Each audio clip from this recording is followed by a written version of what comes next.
So here's a brief introduction how to make these or work with these pen tools and make these curves. So if I'm working on this line, the first thing I want to do is I want to make that line. So I'm going to hold shift and make a line.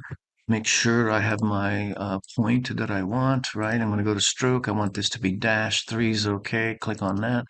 And I think I got that. And the other thing is I'm going to select it and I'm going to um, uh, mirror it or reflect it across this line. So I click once and then I hold Option, and I think for me it's Shift Alt or Option Command or something in a Mac. And then I have two of these now. I want to make these curves, right?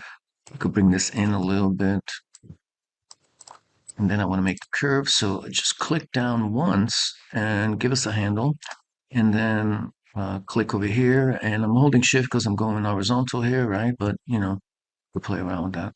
And so now I have that. I do want to play with this a little more. So I'm going to get the sub-selection tool, maybe move this over, move this down a little bit, right?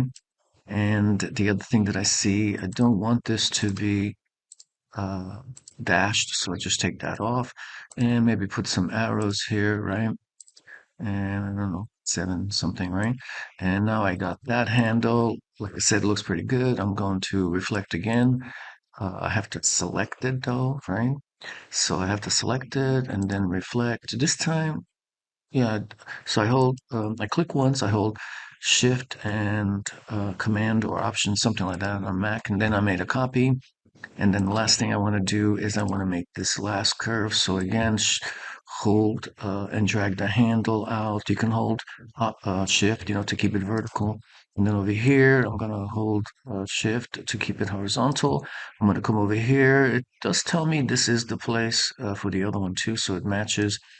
And I think I got those two pretty well. I'm going to just add some arrows, right? So this was this one, maybe that one. And again, if you wanted to just play around with these, you can grab a handle, you can move it, and you can play around with it. And this really should be the way to do it.